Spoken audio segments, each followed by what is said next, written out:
Bueno, continúa usted en sintonía del toque de Diana y a esta hora, tal y como les había comentado desde el inicio del programa, ustedes saben que los viernes, bueno, le dedicamos unos minutos a desarrollar una conversación con alguien especial, alguien diferente y en un tono un poco más, un poco menos noticioso y más dirigido a apuntarle a otros temas, ¿no? A otras áreas de nuestras vidas a través de ese personaje.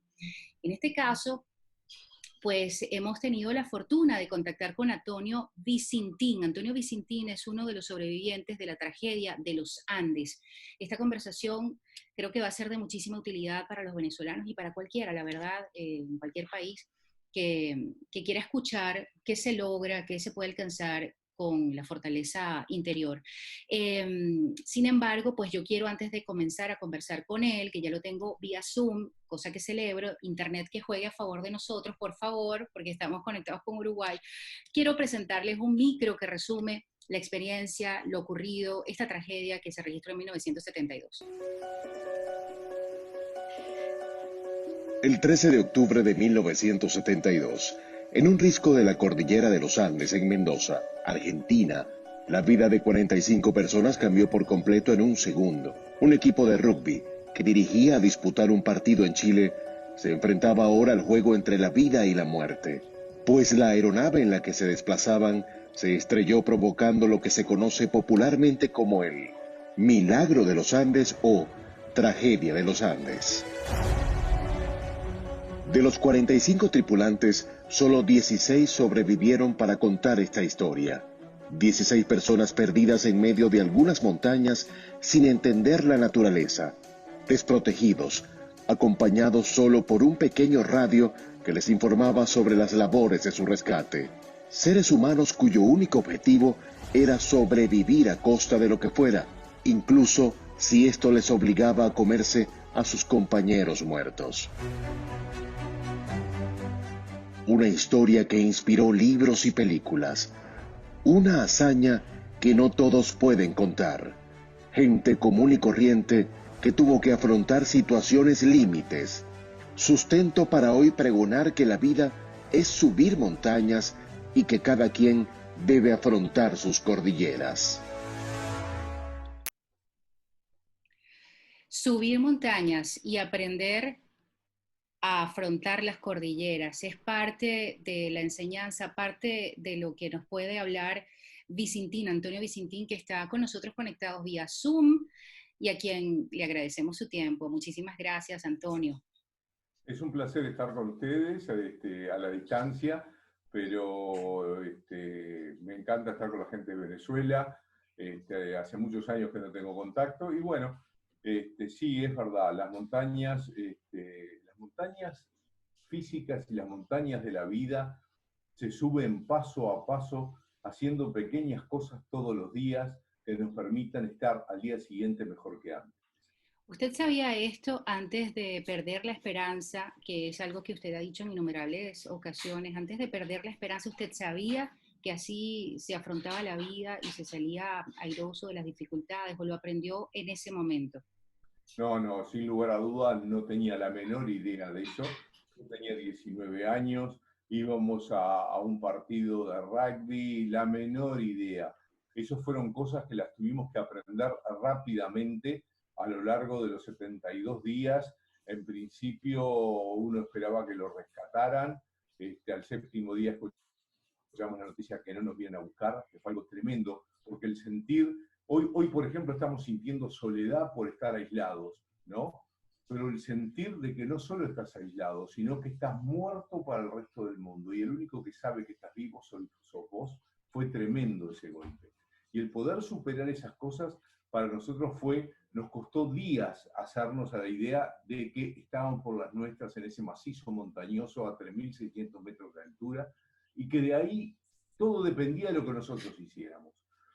Y bueno, y se fueron dando cosas, fuimos haciendo cosas todos los días para permitirnos estar en mejores condiciones, nos fuimos adaptando al medio. Lo mismo nos está pasando hoy, que tanto nos quejamos que estamos solos, que estamos aburridos, y hoy tenemos una cantidad de medios que hace muchos años no se tenían. En esa época, por supuesto, estábamos en la montaña, pero también tuvimos que soportar ese aburrimiento, y ese aburrimiento también te trae el uso del ingenio. Es Claro. decir, nos tenemos que ingeniar para hacer cosas, para entretenernos o dedicarnos a otro tipo de tarea, evidentemente, que no hacemos habitualmente, ¿no? Señor Vicentín, justamente le quiero preguntar sobre la adaptación. En algún momento ustedes, que eran jóvenes todos, fuertes, acostumbrados quizás al éxito en medio del deporte, que es una área que le brinda a uno o al deportista tantas satisfacciones y además tantos retos, porque la vida de un deportista es entrenarse, ser constante y superarse a sí mismo continuamente.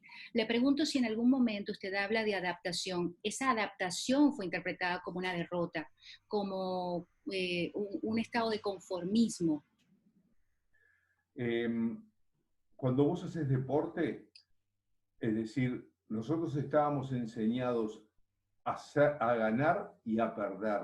Son las dos caras de la misma moneda. El ganar y el perder. No somos exitosos. Es decir, ganamos y perdemos los partidos. Ni somos exitistas cuando ganamos, ni somos pesimistas cuando perdemos. Es decir, el rugby a nosotros nos enseñó a jugar ese partido, que podés ganar, podés perder.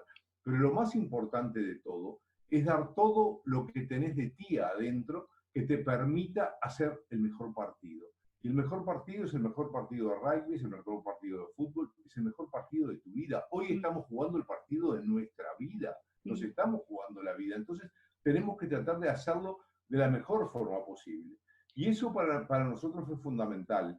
Es decir, el no sentirte derrotista cuando las cosas venían mal, cuando las cosas venían muy mal, te desarmabas, decías, no puedo creer que esto se me venga encima, no puedo, yo no, acá no voy a poder salir, y sin embargo al otro día de mañana cuando te despertabas con esa alegría, con esa fuerza interior que te decía, yo tengo que hacer cosas hoy para mañana estar mejor. Mm. Y esos pequeños pasos fueron movimiento y fueron cada vez, fuimos dominando ese medio ambiente hostil que teníamos y fuimos aprendiendo que había cosas que no las podías hacer, que había otras que las tenías que hacer despacio, porque además la cantidad de oxígeno que había el aire era muy finito, entonces te cansabas muy rápido, entonces todo eran pasos lentos, ibas adaptando, ibas Sí. aprendiendo a caminar en la nieve, ibas aprendiendo a tomar agua, que ya la nieve en la boca no te servía, y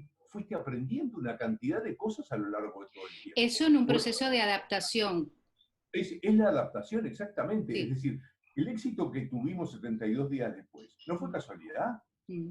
no fue casualidad, fue producto de una cantidad de pequeñas experiencias buenas y malas. En Hubo esas errores. pequeñas experiencias, ajá, le quería preguntar, ¿se sintieron derrotados, perdieron las esperanzas y sin embargo volvieron otra vez a comenzar? ¿Qué marca la pauta para perder, sentir que pierdes la oportunidad, tener la certeza de que nada va a cambiar, de que vas a morir y volver a comenzar al día siguiente? Dígame, por favor, ¿cuál es la clave?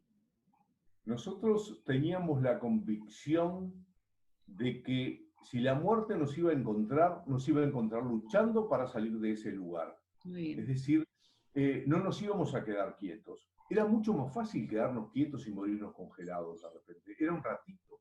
Sin embargo, optamos por el camino más difícil, el tratar de seguir vivos, el tratar de volver a nuestras casas, a nuestras familias, y eso fue lo que nos fue haciendo cada vez más fuerte. Yo me acuerdo que hay una en la memoria de los Andes, habla de que la montaña nos va haciendo pruebas y nosotros nos vamos templando con eso. Es decir, como aquello que dicen que lo que no te mata te endurece. Sí. Y acá fue un poco así, es decir, fuimos soportando cosas insoportables. Es decir, la soledad, el aislamiento, el sufrimiento, el querer volver a tu casa y despedirte de papá, mamá y tus hermanos y volver a morirte a la montaña.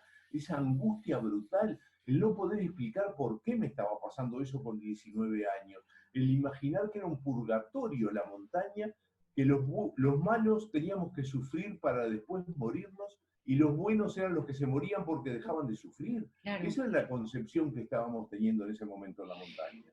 Estamos conversando, amigos, y no lo he identificado porque estoy absorta escuchando su experiencia y la reflexión que usted ha generado luego de todos estos años. Absorta porque, bueno, me parece que es tan universal el mensaje y tan oportuno en este momento que me llega, y estoy segura de que también está ocurriendo lo mismo con nuestra audiencia. Estoy conversando con Antonio Tintín, le dicen Vicintín, Antonio Exacto. Tintín Vicintín. Él es uno de los supervivientes de la llamada tragedia de los Andes o el milagro de los Andes, como usted prefiera llamarlo. ¿Cómo prefiere llamarlo usted, por cierto, la tragedia o el milagro? ¿Cree en los Milagro milagros? seguro que no, porque yo y varios de mis compañeros creemos que fue un triunfo del espíritu humano, del ser humano luchando contra la adversidad. Es decir, es la fuerza que tenemos interior nosotros, los seres humanos, y no los sobrevivientes. Todos la tenemos. Esa es la gran diferencia. ¿Cuál es la diferencia entre los sobrevivientes y los no? Que nosotros pasamos por esa prueba y sabemos a qué tanto podemos llegar, qué tanto podemos llevar los umbrales de dolor, de frío, de qué tanto podés soportar eso. Es la única diferencia, pero el resto del ser humano lo tiene adentro, tiene esa fuerza de poder soportar, poder adaptarse y poder salir adelante. Mucho está en la cabecita también, ¿no? ¿Qué considera usted que sea más complejo, más difícil, más retador luchar contra la naturaleza? Simón Bolívar decía, si la naturaleza no nos apoya, pues lucharemos contra ella, palabras más, palabras menos. ¿Qué considera usted que es más retador, luchar contra la naturaleza o contra el ser humano, contra el poder? Creo que contra el ser humano, porque la naturaleza no tiene maldad. La naturaleza es la naturaleza, pero el ser humano puede ser muy malo. Mm. Y eso es muy difícil luchar contra eso porque somos inmensamente malos. De hecho, hemos hecho desastres en el planeta, ¿no? Mm. Sin embargo, usted acaba de hablar de la fortaleza interior, ¿no? Del ser humano. Y es posible superar escollos, lograr cambiar entornos a partir de allí. No tengo ninguna duda de eso, pero eso viene después como te puedo decir, de una reflexión, de un convencimiento de lo que vas a hacer y que lo empezás a hacer. A veces decimos, bueno, pero ¿y cómo hago? Y tengo que dar pequeños pasos, tengo que hacer pequeñas, pero no pretendas correr 1 kilómetro cuando nunca corriste nada, ni el ómnibus. Entonces, eh, empezá a dar pequeños pasos, empezá a caminar, después caminas más rápido, después quizás puedas trotar, después quizás puedas correr. Es decir, y en la vida pasa exactamente lo mismo. No pongamos un plan que sea inalcanzable, Mm. pongamos cosas cortitas que podamos hacer ahora en un rato, dentro de 2 horas, dentro de 3 horas. Es lo mismo que a veces me dicen, bueno, sí, pero el sacrificio se entrena. No pretendamos hacer grandes sacrificios. Nos pasa a los gordos cuando hacemos régimen, que nos dicen, no, no pueden comer esto, no pueden comer lo otro, y no podés comer nada, poco menos que lo único que comes es aire. Entonces decís, pero ¿y cómo? Si nunca empecé a comer menos y ahora me obligan a no comer nada. Es más o menos lo mismo. Es decir, Mm. hay que empezar por pequeñas cosas, pequeños retos que me van haciendo fuerte a su vez en la medida que los voy superando. Y si no lo puedo superar, está la otra parte. Yo di todo de mí para poder superar eso. Va más allá de mi fuerza, va más allá de mis capacidades de repente. Pero eso me trae el convencimiento de que yo hice todo mi esfuerzo, puse todo de mí para sacarlo adelante. Y eso también es importante. Ahí, y estoy segura que esta es una pregunta que usted a lo mejor le tiene animadversión ya, porque se la habrán hecho tantas veces. Se sabe que ustedes se vieron obligados para sobrevivir, bueno, a comerse a algunos de sus compañeros. Y uno se pregunta, ¿cómo te acuestas ese día? ¿Qué reflexiones tienes ese día? ¿Cómo despiertas al día siguiente? Luego que has Eh, atravesado esa dura situación. la dura situación fue la decisión, es decir, cuando se plantea el tema, el decidir qué voy a hacer, si me voy a alimentar con los cuerpos de mis compañeros o no. Esa es la decisión, el kit de la cosa. Una vez Sí. que tomaste la decisión, el resto es historia. Es decir, pasó. Fue una dificultad tremenda, es decir, cuando nos plantean eso, Vos decís, pero ¿cómo me voy a alimentar con un compañero de clase? ¿Con alguien que estuve entrenando la semana pasada? ¿Con un compañero de equipo? Yo sé quién es, yo lo conozco, conozco su cara, conozco a su familia. Es algo tremendo lo que estoy haciendo. Estoy rompiendo un gran tabú, pero ¿qué pasa? Estabas entre la vida y la muerte y no había opciones. Además, todo te fue llevando hacia eso. Es decir, el caer en la montaña a los 7 días, el enterarnos de que no nos vienen a buscar, que no nos vienen a buscar, todo ese tipo de cosas y comer pequeños pedacitos de chocolate, pequeños pedacitos de caramelo, de galletitas. Y llega un momento que te dicen, tú así no podés seguir viviendo comiendo eso, estamos perdiendo kilos, nos vamos a morir todos. Y analizar la situación, y fue muy difícil, sí, fue muy difícil, pero la tuvimos que tomar. Y una vez que tomada la decisión, ya está.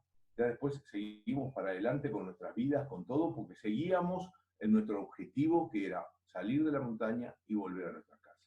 Y además, el gran pacto que hicimos entre todos, que fue fundamental también dentro de la historia, que es todos los que estábamos vivos debíamos de alimentarnos con los que morían, y ese fue un pacto que hicimos entre todos. No sabíamos quién iba a morir o quién iba a seguir vivo, pero fue el pacto que fue fundamental. Y esos pequeños pactos a nosotros nos fueron uniendo cada vez más. Ya antes de tomar esa resolución de alimentarnos con los cuerpos de nuestros compañeros, hubo un momento en que nos dimos cuenta que o nos salvábamos todos o nos moríamos todos, que eso también fue fundamental para crear ese espíritu de sociedad, para tener ese objetivo común y cerrarnos más todavía, ¿no? Eso fue fundamental para nosotros.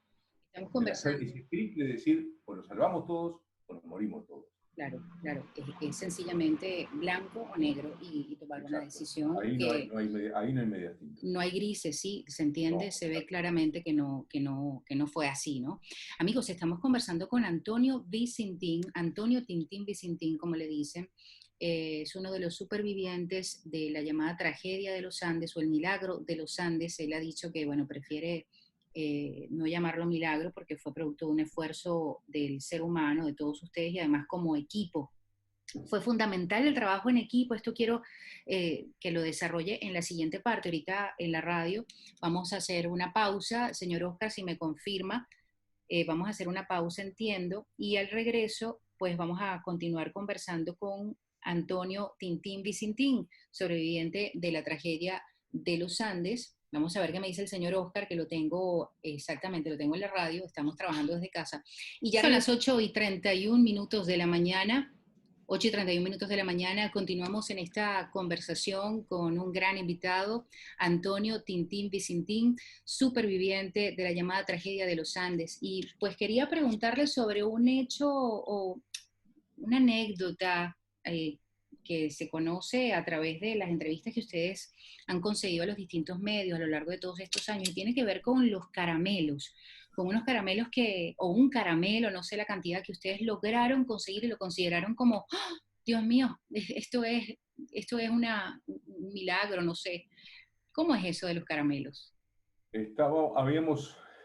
Hubo tres del grupo, Roy Harley, Carlos Páez y yo, que éramos a su vez compañeros de clase, que nos ofrecimos a ser expedicionarios junto con Roberto Canese y Fernando Parrado. El grupo decide que 5 eran muchos y nos mandan a nosotros 3 a hacer una expedición de prueba. En esa expedición, que fuimos montaña abajo, como a los 45 minutos de haber salido del avión, vemos algo que brilla en la nieve a lo lejos y bueno, conseguimos llegar hasta ese aparato que era en definitiva el tarro de basura del avión. Y cuando me acerco a mis dos compañeros, lo doy vuelta y me encuentro que había 3 caramelos de dulce de leche chupados y mordidos, veías los dientitos marcados, un puñado de café y un puñado de yerba mate. Y nos sentamos arriba de ese recipiente y nos pasábamos el caramelo y lo íbamos chupando y lo íbamos disfrutando, sintiendo ese dulce de leche, ese dulce, ese sabor que habíamos perdido hace 50 días, hace 40 días por lo menos, lo estábamos disfrutando brutalmente los 3 y a su vez agarrábamos el café, le poníamos nieve, te lo metías en la boca y volvías a sentir un aroma, volvías a sentir un gusto, era algo impresionante y lo mismo nos pasó con la yerba mate. Disfrutábamos eso que no lo podías creer lo rico que era, y sin embargo era el tarro de basura del avión. Era lo que habíamos tirado 40 días antes, lo habíamos desperdiciado y hoy lo estábamos disfrutando brutalmente. No podíamos creer el disfrute que nos dio eso. Después de vivencias como esa, ustedes, o usted particularmente, o tú, Antonio, que ya me permito tutearte y me disculpas, nosotros los venezolanos somos más confianzudos, es horrible. No, está muy bien. Te pregunto, luego de esta experiencia, la vida, ¿sobra algo en la vida? ¿Hay algo que se pueda desechar en la vida? No hay nada que se pueda desechar. Yo te digo que en cuanto a comida, sin lugar a ninguna duda, ya de antes venía por la educación de mis padres, que eran, mi padre era migrante italiano, es decir, lo que te ponían en el plato lo comías y lo dejabas limpio. Y después de eso, ni hablar. Las veces que me pasa con mis nietos, de repente que dejan cosas, esto no lo quiero, aquello no me gusta, esos términos no existen después de haber pasado realmente hambre. Es decir, te comes cualquier cosa. Y allá arriba intentamos comer, como decía Javier Metol, unos líquenes. Yo no sabía que eran líquenes. Trajeron pedazos de piedra con unos musgos y los chupábamos y tratábamos de comerlo. Eso era como comer piedra, literalmente piedra. El hambre que teníamos era brutal. Con decirte que hay una valija en una de las fotos de la cola, que era una valija de cuero, y que dijimos, bueno, nos la vamos a comer, e intentamos cortarla y la empezamos a chupar. Lo que pasaba era que esa valija estaba curtida, entonces había un proceso y no lo podíamos comer. Es decir, el sentir el hambre que tuvimos allá arriba, nadie la ha sentido en ningún lado. Hoy hablábamos del tema de la gente que recoge basura y come de ahí, que pasa en Venezuela y pasa en Uruguay. Nosotros ni siquiera eso teníamos, ni siquiera eso. Así que el hambre que sentimos es incomparable, impresionante. Wow. Luego de haber vivido eso, te pregunto, ¿tu concepto de Dios, ¿sí? ¿Cambió? Ay, sí cambió, sin lugar a dudas. Venía de una formación católica en un colegio donde estuve 14 años. Cuando llegamos a la montaña le rezamos a todos los dioses habidos y por haber. Nos enojamos con Dios por lo que nos estaba pasando, porque no entendíamos cómo aquel señor barbudo con su báculo nos había hecho caer en los Andes con 19 años, que habíamos escuchado el séptimo día que no nos venían a buscar, que posteriormente una avalancha mata a 10 de nuestros compañeros, que nos tuvimos que alimentar con nuestros compañeros muertos. Es decir, ¿dónde estaba esa magnanimidad de Dios? ¿Dónde estaba esa bondad? Si nos estaba haciendo sufrir todo eso para después morirnos. No lo entendíamos y ahí fue que nos peleamos con Dios. Pero nos hubiéramos hecho de cualquier religión, de cualquier Dios, con tal de que nos sacara de ahí. En realidad hoy el concepto que tengo de Dios es más general. No es el Dios al que le pido, sino es un Dios mucho más grande, mucho más abarcativo. No está para escucharnos a los 4 millones de uruguayos, a los, no sé si son 30 o 40 millones de venezolanos. No está en eso de yo le pido a Dios que me ayude, no. Lo que le tenemos que pedir es a nosotros mismos ayuda, ver cómo nos podemos ayudar. Dios no tiene nada que ver en este partido. Quizás en la concepción general, en ciertas intervenciones puede ser, pero no en las cosas individuales, no en las cosas particulares de todos los días. Creo que está muy por arriba de todo eso. Y allá en la montaña sí te dabas cuenta que un Dios tiene que haber una mano creadora. Todo eso que está ahí, alguien lo tiene que haber hecho. Y vos sos como una pequeña hormiguita o una hojita dentro de toda esa inmensidad que se mueve, que se procesa, que se vuelve a reprocesar, que cambia. Somos algo insignificante dentro de todo lo que es la naturaleza. Antonio, amigo, estamos conversando con Antonio Tintín Vicentín. Él es uno de los supervivientes de la llamada tragedia de los Andes.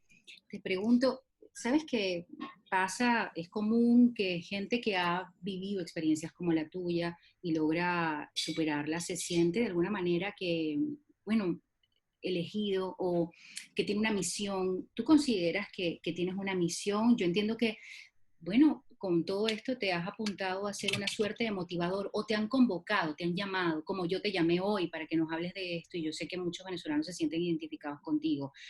¿Sientes que esa era de alguna manera tu misión o no? ¿Te consideras una persona sencilla, normal? No creo que sea mi misión. Es decir, más de una vez lo pensé, lo repensé el tema. Creo que somos, los sobrevivientes, somos gente ordinaria que hizo cosas extraordinarias. Nada más que eso. Y creo, nada más. Y es lo que hace todo el mundo. Es decir, somos gentes ordinarias que hacemos esfuerzos, hacemos cosas extraordinarias por nuestros hijos, por nuestros padres, por nuestros nietos, por nuestros amigos, por la sociedad. A veces hacemos esas cosas y está dentro de nosotros el poder hacerlo. No es que tenga una misión, creo que no hay que complicarla por ese lado. La misión que tenemos es vivir y es vivir lo mejor posible. Esa es nuestra misión. Tenemos una vida sola, tenemos que aprovecharla, justamente. Eso es fundamental. Viví la vida lo mejor posible. Viví la vida con las cartas que te tocan jugar. No pretendas jugar con las cartas de otro, la tuya, aprovechalo. Aquello que en la sociedad de los poetas muertos, carpe diem, es decir, disfrutar el día, aprovechar el día. Eso es, creo que es un objetivo importantísimo. Tú la tienes clara ahí. Tú la tienes ¿Cómo? clara. Tú tienes clarísima la de Carpe Diem, la de vive el Sí, momento. vive el momento, pero, no solo, pero a veces se me olvida también. Soy Ok. humano, no vivo pendiente de eso, vivo la vida. A veces tengo problemas, tengo los mismos problemas terrenales que tenemos todos, Mm. que te peleas con tu señora, que te peleas con tus hijos, con tu hija, con este, con lo otro, que tenés problemas. Todos tenemos problemas, pero no somos distintos, no somos una cosa rara, pero dentro de eso hay que vivir la vida lo mejor posible. Debe ser tan, tan delicioso tomarse un té de yerba mate contigo y escuchar y aprender, de verdad te lo digo, es muy gratificante escuchar las reflexiones y además nos brindan mucha interés. Estoy segura de que algunos que me escuchan piensan igual que yo. Se nos está acabando el tiempo, pero nosotros queremos aprovechar para hacerte lo que llamamos unas preguntas ping-pong. Es una batería de preguntas cortas para respuestas breves. Sin embargo, ¿Cómo no? antes de hacerlo, te voy a preguntar otras o sobre otros temas, a lo mejor te van a sorprender, pero bueno, vamos a Es hacerlo de para forma eso. lúdica, es para eso justamente. Dime tres palabras con las que te describirías o tres palabras en todo caso con las que a menudo te describen a ti. Muy pragmático, eh, dispuesto a sacrificarme y muy disciplinado. Muy bien. ¿Cuál es esa pregunta que odias cada vez que te la hacen? ¿Qué pregunta? ¿Odio? Ajá. No, en general no. Creo que no son las preguntas lo malo son las respuestas. Pienso igual que tú. ¿Cuál es el rumor más raro que han dicho sobre ti? El rumor más raro que han dicho sobre mí. De los rumores habitualmente no te enterás, pero no, no ¿No? sé. La verdad que no me he ocupado mucho de esos temas. Si pudieras pasar 24 horas con alguien, con alguna persona en el mundo, ¿quién sería? ¿Y qué harías?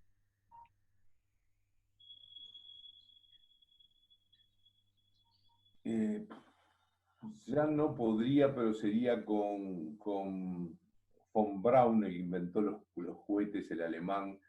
La verdad que me intrigaría mucho ver cómo empezó todo eso, es decir, antes de la Segunda Guerra Mundial, y que después lo llevaron a trabajar en Estados Unidos con toda la parte de cohetería y demás. La verdad que son personajes que sería interesante hablar con ellos, ¿Qué prefieres, escribir mensajes o hablar por teléfono? hablar por teléfono. ¿Por qué? Creo que al hablar ta- podés saber un poco más de la otra persona. El mensaje es tan frío, de hecho uno a veces dice, mirá lo que me mandó, estará enojado conmigo, y sin embargo fue la escritura y tu percepción de cosas que no fueron la realidad, ¿no? Así que Correcto. los viejos en general preferimos hablar. Me pasa con mis hijos, les digo, llamá a fulano, hacer tal cosa, Muy y bien. ellos mandan mensajes. Una cicatriz que tengas en tu cuerpo y de la que no te arrepientas. Que no te arrepientas cómo te la hiciste y por qué te la hiciste. Y las que tengo del accidente, Mm. las que tengo en el codo, tengo en otros lados, por la del codo casi me muero, pero las cicatrices son cosas de la vida que uno lleva y tiene que convivir con ellas. Un país al cual nunca hayas ido y al que te gustaría ir. al Tíbet, Mm, muy bien. Tailandia. Me intriga mucho Oriente en especial. Si pudieras tener una conversación con alguien que esté fallecido, bueno, ya me la respondiste, la verdad, o no sé si será la misma respuesta, ¿qué le preguntarías? Oh, oh, qué buena pregunta. No tengo respuesta para eso. Bueno, ahora vamos con las preguntas pinipón rapidito antes de que me regañen en la radio. Oscar, ¿me da chance o hacemos pausa y regresamos? ¿Qué me dice el señor Oscar en la radio? Dígame, señor Oscar, lo estoy leyendo. Ok, vamos a ofrecerle muchísimo más aquí en el toque de Diana y al regreso, pues, la última parte con Vicintín, con Antonio Tintín Vicintín.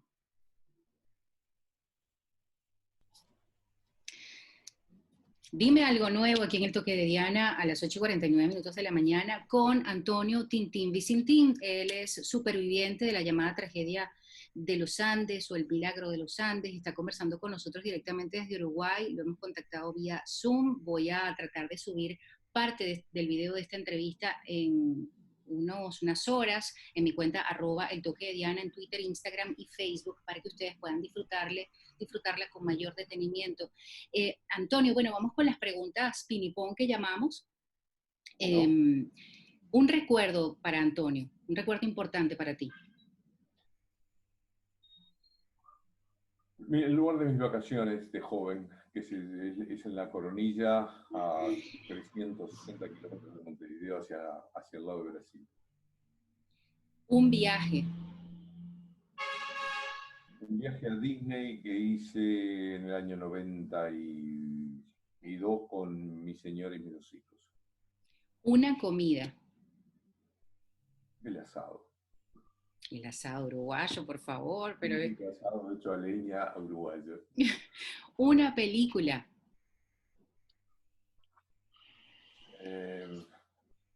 La Sociedad de los Poetas Muertos. Una canción para la Venezuela que tenemos hoy en día. Alguna canción de Yupanqui, Atahualpa Yupanqui, que es folclore, que creo que hace referencias a una cantidad de cosas que pasan en Venezuela. La voy a buscar, ahorita no tengo posibilidades de ponerla inmediatamente. Generalmente cuando hacemos esta pregunta y nos responden, buscamos la canción y la colocamos, pero ahorita por las circunstancias en las que estamos no es posible. Sin embargo, voy a ver si la consigo para mañana. Para mañana no. Puede ser un tango que se llama Uno. Un tango que se llama Uno. Uno busca de esperanzas el camino que a sus sueños han dado a sus ansias. Muchas gracias. Muy bien, se llama Uno este tango y lo considera ideal para Venezuela, para esta Venezuela que tenemos, Antonio. Sigo, Antonio, y te pregunto, una meta que aún no hayas cumplido.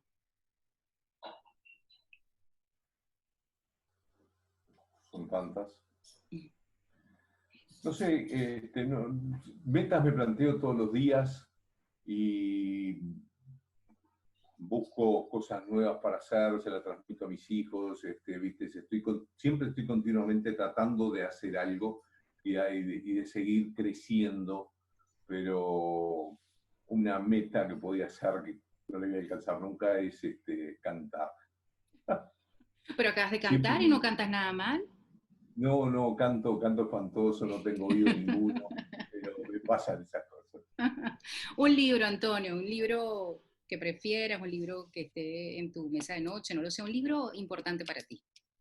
Un libro, un poema que es El Ombú. ¿Nombú? El ombú, que es un árbol de la pampa. El ombú, muy bien. Una persona que haya marcado tu vida. Te podía decir que además de mis padres, los brothers del Christian Brothers, del colegio. Muy bien. Un momento difícil en tu vida, Antonio. También han sido bravos varios, es decir, ya la montaña, cuando murió la madre de mis hijos, cuando murió mi madre, es decir, han sido momentos difíciles. Una fecha especial para ti. 13 de octubre, Mm, volví a nacer. de 1972. Exacto. Antonio, mira, agradecida es poco, ¿sabes? Es un placer, la verdad que me siento muy cómodo en la charla que he tenido contigo. Da para hablar horas. Sí, sí, sí, porque te van surgiendo preguntas y voy entrando cada vez más en la historia y vas hilando cada vez más fino, todo ese tipo de cosas. Y bueno, me siento muy cómodo con la charla contigo. No, por favor, para nosotros ha sido un privilegio y estoy segura de que muy útil la entrevista, que es lo que al final uno busca como periodista, que sirva de algo, no solamente para entretener, sino que sea útil, que construya, que con ella se pueda edificar y yo creo que tú nos has dado eso. Muchísimas gracias, Tintín, por esto. Ha sido un placer y que tengan una buena mañana. Entiendo que estás en Facebook y eres activo en esta red social, igual por tu nombre, Sí, Antonio Vicentín, con Z.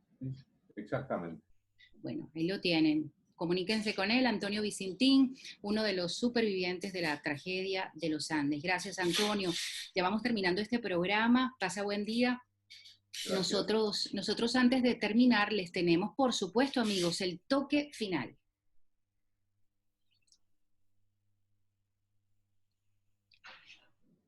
El toque final es de Víctor Hugo. Víctor Hugo, poeta, dramaturgo y novelista romántico francés que murió un día como hoy en 1885. Víctor Hugo nos regala una frase y es esta: ningún ejército puede detener la fuerza de una idea cuando llega a tiempo. Y suena al fondo, canta el pueblo. Ningún ejército puede detener la fuerza de una idea cuando llega a tiempo. El autor, entre otros, de Los Miserables. Víctor Hugo, poeta, dramaturgo y novelista romántico francés que murió un día como hoy, en 1885. Amigos, no saben el gusto que ha sido trabajar para ustedes, como siempre. Espero que pasen un fin de semana a gusto, en familia, en casa, y que si van a adoptar estas medidas de flexibilización, pues lo hagan con conciencia. Nosotros el lunes volveremos a estar con ustedes, como saben, desde las 6 de la mañana, antes de que sea tarde, con este toque de Diana, que no pretende levantar tropas para la guerra y la confrontación, sino más bien abrir conciencias, fortalecer criterios. Ese es nuestro toque de Diana a través del circuito romántico de FM Center. Este programa llega a ustedes gracias a Fospuca, empresa privada, trabajando en 5 municipios de Venezuela. El lunes nos volvemos a escuchar y los dejamos con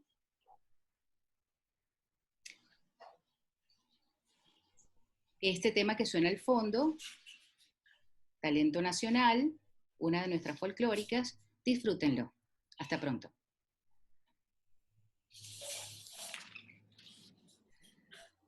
Antonio, muchísimas gracias. Por favor, un placer. Encantado y espero volvernos a encontrar. No, por favor, igual, te voy a seguir por Facebook, me llamo Diana Carolina Ruiz, cualquier cosa, bueno, estamos a la orden.